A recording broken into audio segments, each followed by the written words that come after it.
ಇದನ್ನೇ ಭಗವದ್ಗೀತೆಯಲ್ಲಿ ಸ್ಪಷ್ಟವಾಗಿ ಹೇಳಿರುವಂತದ್ದು. ಓ ಹ್ಮ್ ಅರ್ಜುನ, ಹ್ಮ್ ನಿನಗೆ ಕರ್ಮವನ್ನ ಹ್ಮ್ ಮಾಡುವುದಕ್ಕ ಮಾತ್ರನೇ ಅಧಿಕಾರ ಇರುವುದು. ಹೌದು. ಕರ್ಮ ಫಲಗಳ ಮಾತ್ರ ಬಯಸ್ಬೇಡ. ಹ್ಮ್ ಕರ್ಮ ಫಲಗಳನ್ನ ಬಯಸಿದ್ರೆ ನೀನು ದುಃಖಕ್ಕೆ ಗುರಿಯಾಗ್ಬಿಡ್ತೀಯ ಅಂತ ತುಂಬಾ ಸ್ಪಷ್ಟವಾಗಿ ಹೇಳಿದ್ದಾರೆ ಹ್ಮ್ ಸ್ವಾಮಿ ಭಗವದ್ಗೀತೆ. ಅದು ತಿಳಿದೆ ಮಾನವನು, ನಾನು ತುಂಬಾ ದೊಡ್ಡ ಮನುಷ್ಯ, ನಾನು ಧನವಂತನು, ಹ್ಮ್ ನಾನು ವಿದ್ಯಾವಂತನು, ನಾನು ಇನ್ನ ಏನೇನೋ ದೇಹಾತ್ಮ ಬುದ್ಧಿಯಿಂದ ಆ ನಾನು ಮಾಡಿದ್ದೀನಿ ಅಂತ, ನಾನು ಗಳಿಸಿದ್ದೀನಿ ಅಂತ ಅನ್ಕೊಂಡು ಹ್ಮ್ ದುಃಖಕ್ಕೆ ಗುರಿ ಆಗ್ಬಿಡ್ತಾರೆ ಮಾನವರು. ಓಕೆ. ಮತ್ತೆ ದುಃಖಕ್ಕೆ ಗುರಿಯಾಗ್ತಾ ಇದ್ದಷ್ಟುನು ಮತ್ತೆ ಮತ್ತೆ ಹುಟ್ಟುತ್ತಾ ಸಾಯುತ್ತಾ ಪುನರಪಿ ಜನನಂ ಪುನರಪಿ ಮರಣಂ. ಹ್ಮ್ ಹ್ಮ್ ಆ ದುಃಖವನ್ನು ಅವನು ಮತ್ತೆ ಮತ್ತೆ ಜನ್ಮವನ್ನು ತೆಗೆದುಕೊಂತ ಆನಂದವನ್ನು ಪಡೆಯುವುದಕ್ಕೆ ಪ್ರಯತ್ನ ಮಾಡ್ತಾನೆ. ಓಕೆ. ಯಾವಾಗ ಈ ದೇಹಾತ್ಮ ಬುದ್ಧಿ ಇರುತ್ತೋ ಅದುವರೆಗೂ ಆನಂದ ಅನ್ನೋದು ಸಿಗೋದಿಲ್ಲ ಮಾನವನಿಗೆ. ಆನಂದ ಸಿಗ್ಬೇಕು ಅಂದ್ರೆ ಈ ದೇಹಾತ್ಮ ಬುದ್ಧಿಯನ್ನ ತ್ಯಜಿಸಬೇಕು. ಓಕೆ. ನಾನ್ ಮಾಡಿದ್ದೀನಿ, ನನ್ನಿಂದನೇ ಆಯ್ತು, ನಾನು ಮಾತ್ರನೇ ಮಾಡ್ಬೋದು ಅನ್ನುವಂತ ಹ್ಮ್ ಈ ದೇಹಾತ್ಮ ಬುದ್ಧಿಯನ್ನು ತ್ಯಜಿಸ್ಬೇಕು. ಓಕೆ. ಆವಾಗ ಆ ಸ್ವಲ್ಪ ವೈರಾಗ್ಯತೆ ಬರ್ತದೆ. ಹ್ಮ್ ಆ ವೈರಾಗ್ಯತೆಯಿಂದ ಸ್ವಲ್ಪ ಯೋಗದ ಕಡೆ ಹ್ಮ್ ಆಕರ್ಷಿತರಾಗ್ತಾನೆ. ಓಕೆ. ಆಕರ್ಷಿತರಾಗಿ ಅಲ್ಲಿ ಏನಾಗುತ್ತೆ, ಆ ಸ್ವಲ್ಪ ನಮ್ಗೆ ಯೋಗ ಸಾಧನೆಗಳು ಇದ್ರ ಕಡೆಗೆ ಗಮನ ಹೋಗುತ್ತೆ. ಹ್ಮ್ ಆ ಯೋಗ ಸಾಧನೆ ಯಾರು ಮಾಡ್ತಾರೋ ಅವ್ನಿಗೆ ಈ ಅಹಂಕಾರ ಬುದ್ಧಿ ಅನ್ನೋದು ಬಂದಿಲ್ಲ. ಹ್ಮ್ ಹ್ಮ್ ಹ್ಮ್ ಹ್ಮ್ ಯಾಕಂತಂದ್ರೆ ಅಂತ ಮನುಷ್ಯ, ಅಂತ ಮಾನವ ಹ್ಮ್ ಆ ಬ್ರಹ್ಮಾನಂದವನ್ನ ಪಡಿತಾ ಇರ್ತಾರೆ. ಹ್ಮ್ ಈ ವಿಷಯಾನಂದಗಳಲ್ಲಿ ಅವ್ರಿಗೆ ಅವಶ್ಯಕತೆ ಇರೋದಿಲ್ಲ. ಹ್ಮ್ ಇದನ್ನ ನಾವು ಪ್ರತಿಯೊಬ್ಬರನ್ನು ಆಲೋಚನೆಯಿಂದ ಮಾಡಿ. ಹ್ಮ್ ಭಗವದ್ಗೀತೆಯಲ್ಲಿ ಇನ್ನ ಎಷ್ಟೋ ವಿಷಯಗಳು ಓದ್ತಾ ಇದ್ದೀವಿ ನಾವು, ಬಿಟ್ರೆ ಅದನ್ನ ಆಳವಾಗಿ ಅರ್ಥ ಮಾಡ್ಕೊಳೋ ಐಕ್ಯೂ ಲೆವೆಲ್ಸ್ ತುಂಬಾ ಜನಕ್ಕಿಲ್ಲ.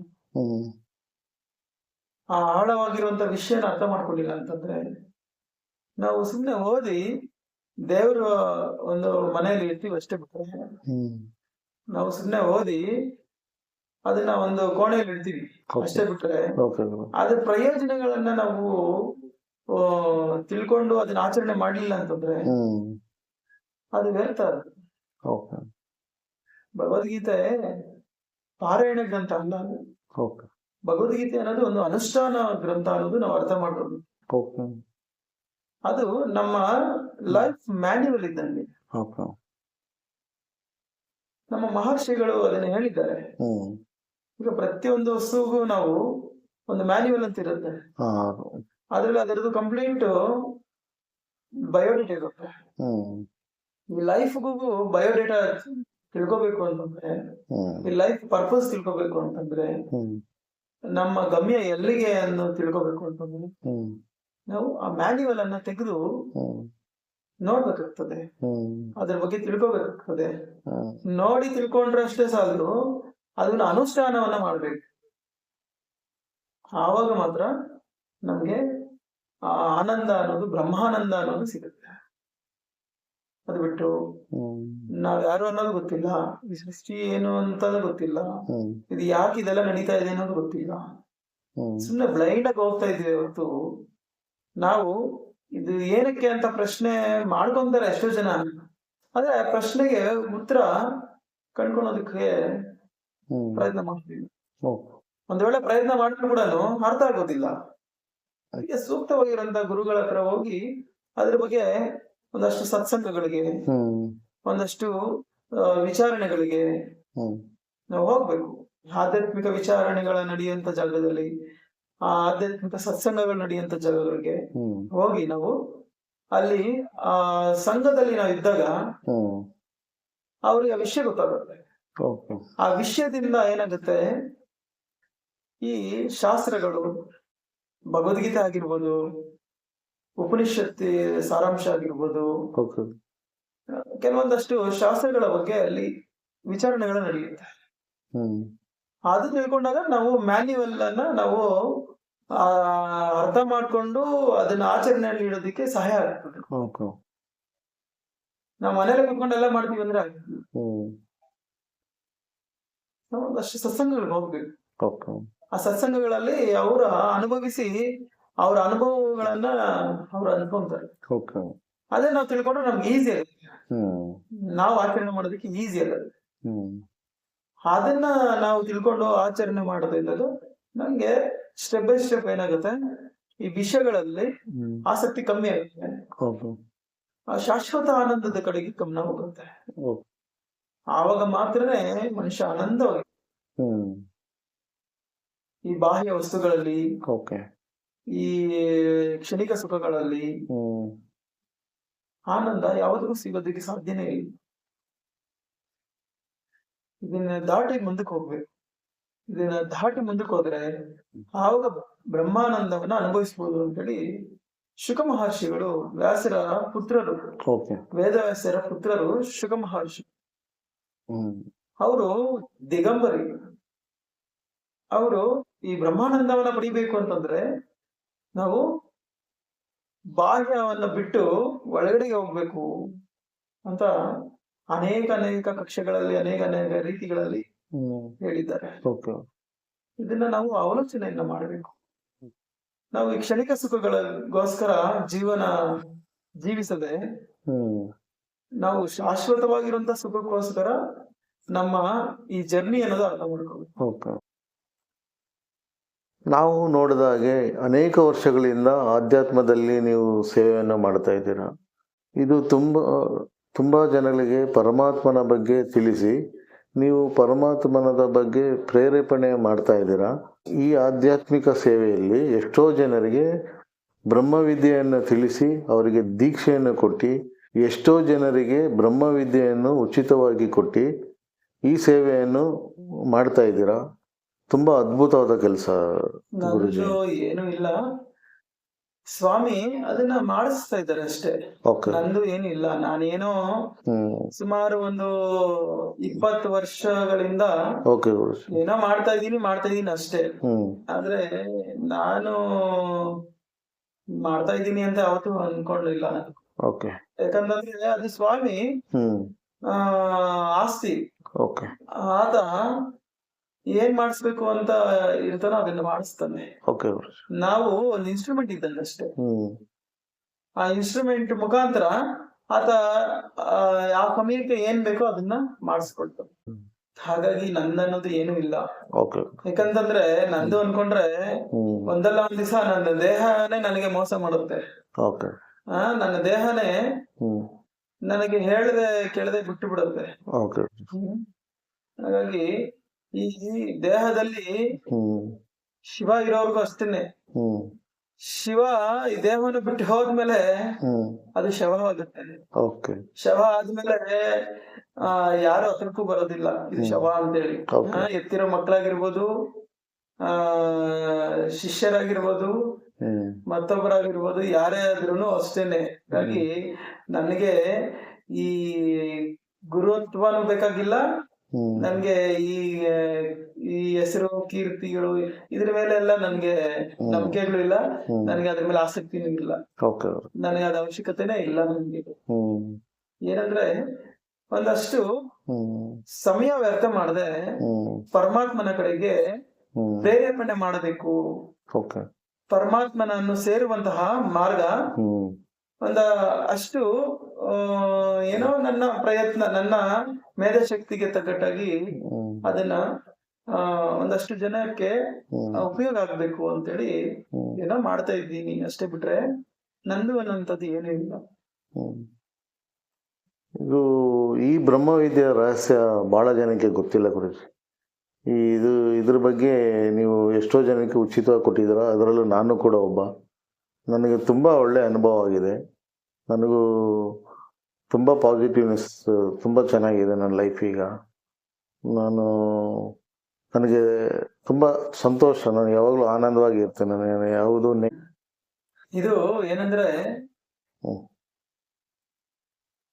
ಬೇರೆ ವಿದ್ಯೆಗಳನ್ನ ನಾವು ಅದನ್ನ ಆಚರಣೆ ಮಾಡಿ ಬಿಟ್ಬಿಟ್ರೆ ಮತ್ತೆ ಅದು ಅದರಿಂದ ನಮ್ಗೆ ಸೈಡ್ ಎಫೆಕ್ಟ್ ಆಗುತ್ತೆ. ಓಕೆ. ಈ ಬ್ರಹ್ಮವಿದ್ಯೆಯಿಂದ ಹ್ಮ್ ನಾವು ಮಾಡಿ ಬಿಟ್ರು ಕೂಡ ಹ್ಮ್ ನಾವು ಹ್ಮ್ ಮುಂದಿನ ಜನ್ಮದಲ್ಲಿ ಆಗರ್ಭ ಶ್ರೀಮಂತನ ಮನೆಯಲ್ಲಿ ಹುಟ್ಟಿ ಹ್ಮ್ ಹ್ಮ್ ಆ ಎಲ್ಲವನ್ನು ಅನುಭವಿಸಿ ಹ್ಮ್ ಆಮೇಲೆ ನಾವು ಈ ಯೋಗದ ಕಡೆಗೆ ಯೋಗಿಗಳ ಕಡೆಗೆ ಆಕರ್ಷಿತರಾಗಿ ಹ್ಮ್ ಈ ಜನ್ಮದಲ್ಲಿ ಎಷ್ಟು ಮಾಡಿ ಬಿಟ್ಟಿದೀವೋ ಅಲ್ಲಿಂದ ಮುಂದಕ್ಕೆ ಅಲ್ಲಿಂದ ಮಾಡ್ಕೊಂಡು ಹೋಗ್ತೀವಿ. ಓಕೆ. ಅದು ಫಾಸ್ಟ್ ಇನ್ಫ್ಲೂಯೆನ್ಸ್ ಅಂತಾರಲ್ಲ ಅದೇ. ಹಾ, ಓಕೆ. ಅದು fast life influence. Fast life influence. Okay. ಆ ಫಾಸ್ಟ್ ಲೈಫ್ ಇನ್ಫ್ಲೂಯೆನ್ಸ್ ಏನಾಗುತ್ತೆ ಅಂದ್ರೆ ಹ್ಮ್ ಈ ಜನ್ಮದಲ್ಲಿ ಬೇರೆ ವಿದ್ಯೆಗಳನ್ನು ಕಲಿತು ಬಿಟ್ರೆ ಅದು ಸೈಡ್ ಎಫೆಕ್ಟ್ ಆಗ್ತದೆ. ಓಕೆ. ಅದರಿಂದ ತೊಂದರೆಗೆ ಕಷ್ಟಗಳಿಗೆ ಬಾಧೆಗಳಿಗೆ ಗುರಿಯಾಗಿ ಬಿಡ್ತಾರೆ. ಹ್ಮ್ ಅಂದ್ರೆ ಈ ಬ್ರಹ್ಮವಿದ್ಯೆ ಆಗಲ್ಲ.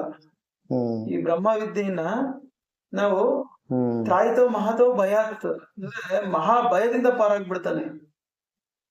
ಒಂದು ಸ್ವಲ್ಪ ಇದನ್ನ ಆಚರಣೆ ಮಾಡಿದ್ರು ಸಾಕು, ಅಂದ್ರೆ ಒಂದು ಸ್ವಲ್ಪ ಇದನ್ನ ಅಭ್ಯಾಸ ಮಾಡಿದ್ರು ಸಾಕು, ಮಹಾ ಭಯದಿಂದ ಪಾರಾಗಿ ಮುಂದಿನ ಜನ್ಮದಲ್ಲಿ ಆಗರ್ಭ ಶ್ರೀಮಂತನ ಮನೆಯಲ್ಲಿ ಹುಟ್ಟಿ ಯೋಗದ ಕಡೆಗೆ ಯೋಗಿಗಳ ಕಡೆಗೆ ಆಕರ್ಷಿತನಾಗಿ ಅಲ್ಲಿಂದ ಹೊರಡ್ಬಿಡ್ತಾರೆ ಅಂತ ವ್ಯಕ್ತಿ. ಹ್ಮ್ ಹಾಗಾಗಿ ನಮಗೆ ಆನಂದವೂ ಆನಂದ, ಹ್ಮ್ ಬ್ರಹ್ಮಾನಂದ.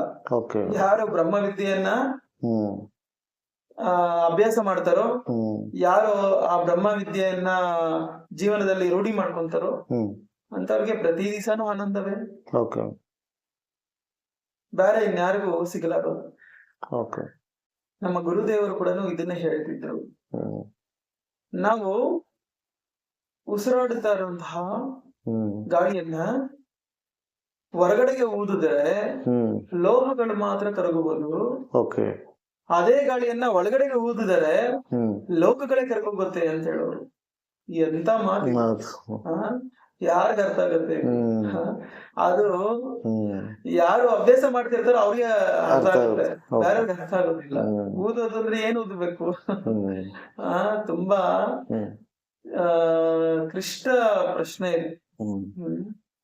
ಹಾಗಾಗಿ ಯೋಗಿ ವ್ಯಾಮನವರು ಕೂಡ ಇದನ್ನ ಹೇಳ್ತಿದ್ರು. ಅವ್ರು ಕೂಡ ಗಾಳಿಯಲ್ಲಿ ಹುಟ್ಟಿ ಗಾಳಿಯಲ್ಲಿ ಬೆಳೆದು ಗಾಳಿಯಲ್ಲಿ ಇರುವ ಮರ್ಮವು ತಿಳಿದೇ ಹೋಯಿತು.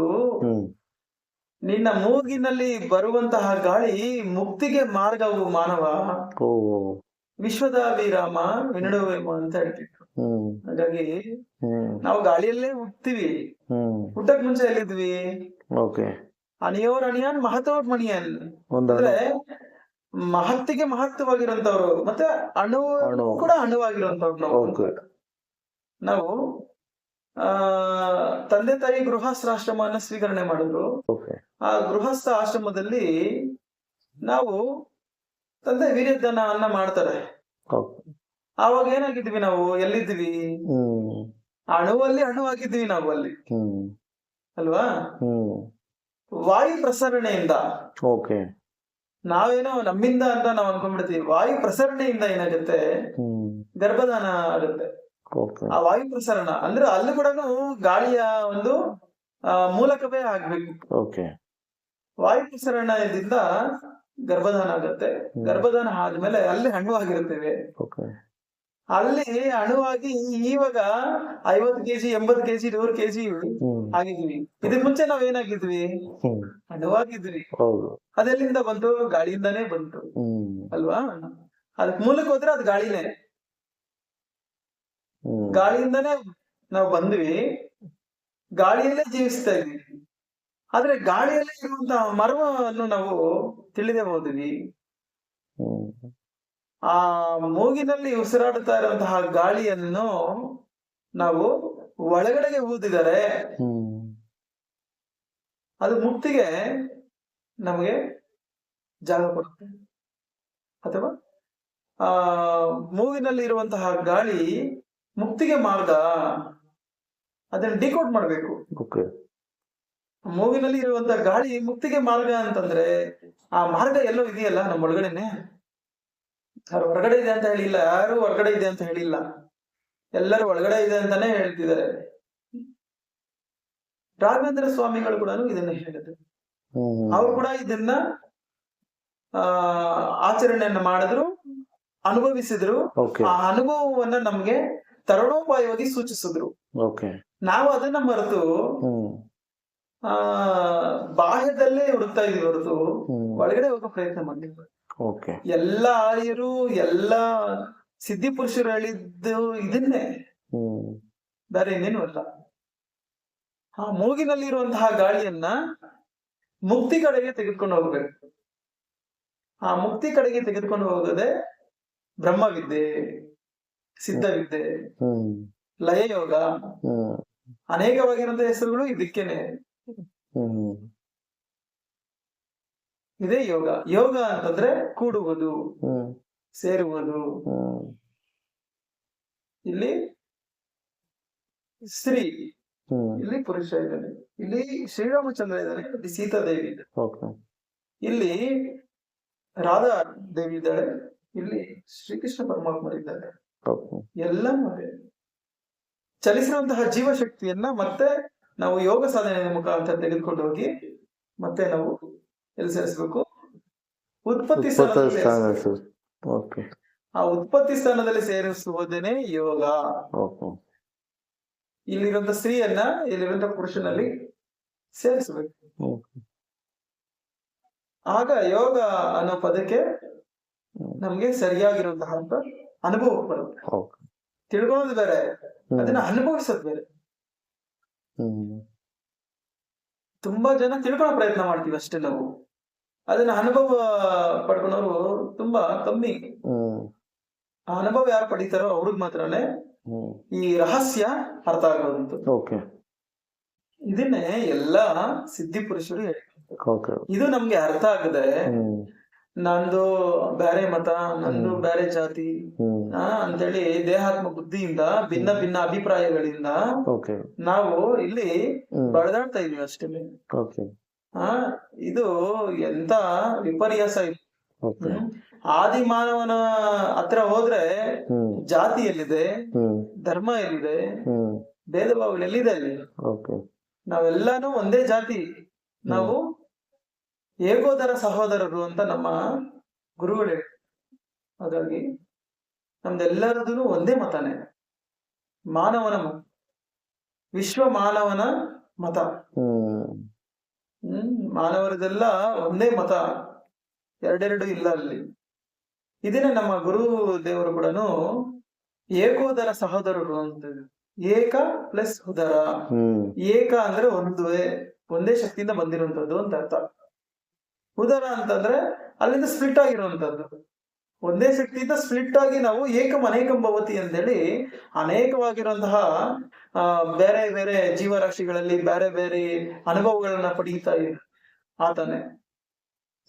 ನಾವು ಏನ್ ಅನ್ಕೊಂತ ಇದೀವಿ, ಹೊರಗಡೆ ಇರುವಂತಹ ಮಡಿಕೆ ಮತ್ತೆ ಈ ಏನೋ ಬೇರೆ ಬೇರೆ ವಸ್ತುಗಳನ್ನ ನೋಡ್ತಾ ಇದೀವಿ ಬಿಟ್ರೆ ಎಲ್ಲದಕ್ಕೂ ಸಾಮಾನ್ಯವಾಗಿರುವಂತಹ ಮಣ್ಣನ್ನ ನಾವು ನೋಡದೆ ಹೋಗ್ತಾ ಇದೀವಿ. ಮಡಿಕೆ ಆದ್ರೂ, ಪಾತ್ರೆ ಆದ್ರೂ, ಅಥವಾ ಒಂದು ವಾಸ್ ಆದ್ರೂ ಎಲ್ಲ ಮಣ್ಣಿಂದಾನೇ ಮಾಡಿರುವಂತದಲ್ವಾ. ಒಬ್ಬ ಕುಮಾರನ ಹತ್ರ ಹೋದ್ರೆ ಅಲ್ಲೆಲ್ಲ ಮಣ್ಣಿಂದ ಮಾಡಿರುವಂತಹ ಐಟಮ್ಸ್ ಸಿಗತ್ತೆ ಅಲ್ಲಿ. ನಾವೇನ್ ಮಾಡ್ತೀವಿ, ಅದು ಪಾಟು, ಇದು ಏನೋ ಒಂದು ಪ್ಲೇಟು ಅಥವಾ ಒಂದು ಬೌಲು ಅಥವಾ ಬೇರೆ ಬೇರೆ ಹೆಸರು ನೋಡ್ತಾ ಇಡ್ತಾ ಇದೀವಿ, ಆಕಾರಗಳನ್ನ ನೋಡ್ತಾ ಇದೀವಿ ಬಿಟ್ರೆ ಅದೆಲ್ಲದಕ್ಕೂ ಸಾಮಾನ್ಯವಾಗಿರೋದು ಮಣ್ಣು ಅನ್ನೋದು ಮರ್ತೋಗ್ತಾ ಇದೆ. ಹಾಗಾಗಿ ನಾವು ಬೇರೆ ಬೇರೆ ಜೀವರಾಶಿಗಳಲ್ಲಿ ಬೇರೆ ಬೇರೆ ಅನುಭವಗಳನ್ನ ಮಾಡ್ತಾ ಇದೀವಿ ಅಷ್ಟೇ ಬಿಟ್ರೆ ಇದು ಎಲ್ಲ ಒಬ್ಬನೇ ಅನ್ನೋದನ್ನ ನಾವು ಮರ್ತೋಗ್ತಾ ಇದೀವಿ. ಒಳಗಡೆ ಇರುವಂತಹ ಚೈತನ್ಯ ಶಕ್ತಿ ಒಂದೇ, ಆತ್ಮ ಒಂದೇ ಅನ್ನೋದು ನಾವು ಮರ್ತೋಗ್ತಾ ಇದೀವಿ. ಅದನ್ನ ನಮ್ಮ ಗುರುದೇವರು ತುಂಬಾ ಸ್ಪಷ್ಟವಾಗಿ ಹೇಳ್ತಿದ್ರು. ನಾವೆಲ್ಲ ಯೋಗೋದರ ಸಹೋದರರು ಅಂತ, ಅಂದ್ರೆ ಆಲ್ ಆರ್ ಈಕ್ವಲ್ ಅಂತ. ಆ ಸಮಾನತ್ವ ಬುದ್ಧಿ ಅನ್ನೋದು ಪ್ರತಿಯೊಬ್ಬರಲ್ಲಿ ಇರ್ಬೇಕು. ನಮ್ಗೆ ಆನಂದ ಸಿಗ್ಬೇಕು ಅಂತಂದ್ರೆ ಆ ಸಮಾನತ್ವ ಬುದ್ಧಿ ಇಲ್ಲ ಅಂತಂದ್ರೆ ತುಂಬಾ ಕಷ್ಟ. ಸಮದರ್ಶನ ಬುದ್ಧಿಯೇ ಸಮಾಧಿ. ಸಮದರ್ಶನ ಬುದ್ಧಿಯೇ ಸಮಾಧಿ ಅಂತ ಹೇಳ್ತಿದ್ರು. ಅಂದ್ರೆ ಸಮ ಅಂತಂದ್ರೆ ಈಕ್ವಲ್, ಆರಲ್ಲಿ ಈಕ್ವಲ್ ಅಂತಾರೆ. ಧಿ ಅಂತಂದ್ರೆ ಬುದ್ಧಿ ಅಂತ, ಓಕೆ. ಅದೇ ಸಮಾಧಿ. ಹಾಗಾದ್ರೆ ನಮ್ಮಲ್ಲಿರುವ ಆತ್ಮ ಎಲ್ಲ ಜೀವಿಗಳಲ್ಲೂ ಇರೋದಾ? ಹೌದು. ಹಾ ಹಾ. ಮಮಾತ್ಮ ಸರ್ವಭೂತಾತ್ಮ. ಓಕೆ. ನನ್ನಲ್ಲಿರುವಂತಹ ಹ್ಮ್ ಆತ್ಮವೇ ಹ್ಮ್ ಚರಾಚರ ಎಲ್ಲ ಜೀವರಾಶಿಗಳಲ್ಲೂ ಇರೋದು. ಓಕೆ. ಅದನ್ನೇ ಹ್ಮ್ ಸಮಾಧಿ ಅಂತಂದ್ರು. ಸಮಾಧಿ. ಓಕೆ. ಸಮಾಧಿ ಎಂದರೆ ಹ್ಮ್ ಸರ್ವತ್ರ ಸಮದರ್ಶನವೇ ಸಮಾಧಿ. ಓಕೆ. ಎಲ್ಲ ಜೀವರಾಶಿಗಳಲ್ಲೂ ನನ್ನಂತೆಯೇ ಅವನ್ನು ಪ್ರೀತಿಸಬೇಕು. ಹ್ಮ್ ಹ್ಮ್ ಹ್ಮ್ ಹ್ಮ್ ನಮ್ಮನ್ನ ನಾವು ಹೇಗೆ ಹ್ಮ್ ಪ್ರೀತಿಸ್ತೀವೋ ಹ್ಮ್ ಎಲ್ಲ ಜೀವರಾಶಿಗಳನ್ನು ಅದೇ ರೀತಿ ಪ್ರೀತಿಸಬೇಕು. ಓಕೆ. ಅದೇ ಸಮಾಧಿ. ಹ್ಮ್ ಸಮಾಧಿ ಅಂತಂದ್ರೆ ಏನೋ ಸಾಧನೆ ಮಾಡಿ ಹ್ಮ್ ಸಮಾಧಿ ಅದನ್ನ ಎತ್ತಿ ಪಕ್ಕಕ್ಕಿಟ್ರೆ ಹ್ಮ್ ಮೊದಲು ಈ ಬುದ್ಧಿ ಬರ್ಬೇಕು. ಹ್ಮ್ ಯಾರಿಗೆ ಹ್ಮ್ ಎಲ್ಲಾ ಜೀವರಾಶಿಗಳನ್ನು ಸರಿ ಸಮಾನವಾಗಿ ನೋಡ್ತಾನೋ ಓಕೆ. ಅಂತವ್ರಿಗೆ ಹ್ಮ್ ಸಮಾಧಿ ಅನ್ನೋದು ಪ್ರಾಪ್ತಿಯಾಗುತ್ತೆ. ಓಕೆ. ಸಮಾಧಿ ಅಂದ್ರೆ ಏನು? ಧಿ ಅಂದ್ರೆ ಬುದ್ಧಿ ಅಂತ. ಓಕೆ ಗುರು. ಸಮ ಅಂದ್ರೆ ಆಲ್ ಆರ್ ಈಕ್ವಲ್ ಅಂತ. ವಿ ಆರ್ ಆಲ್ ಈಕ್ವಲ್ ಅನ್ನೋ ಒಂದು ಓಕೆ. ಎಕ್ಸ್ಪೀರಿಯನ್ಸ್ ಆಗ್ಬೇಕು, ಹ್ಮ್ ಆ ಮೈಂಡ್ ಸೆಟ್ ಬರ್ಬೇಕು. ಓಕೆ. ಆವಾಗ ಮಾತ್ರ ಆ ಸಮಾಧಿಗೆ ಹ್ಮ್ ಅರ್ಹನಾಗ್ತಾನೆ ಓಕೆ. ಅಂತ ಮಾನವ. ಹ್ಮ್ ಹ್ಮ್ ಹಾಗಾಗಿ ಆ ಈಕ್ವಾಲಿಟಿ ಅನ್ನೋದು ಬರ್ಬೇಕು. ಹ್ಮ್ ಎಲ್ಲಾ ಜೀವರಾಶಿಗಳನ್ನು ನಮ್ಮಂತೆಯೇ ಅವನು ಪ್ರೀತಿಸಬೇಕು. ಓಕೆ ಗುರು. ಆಗ ಹ್ಮ್ ಸಮಾನತ್ವ ಅನ್ನೋದು ಬರುತ್ತೆ. ಓಕೆ. ಅಂತ ಮಾನವನಿಗೆ ಸಮಾನತ್ವ ಅನ್ನೋದು ಬರುತ್ತೆ. ಹ್ಮ್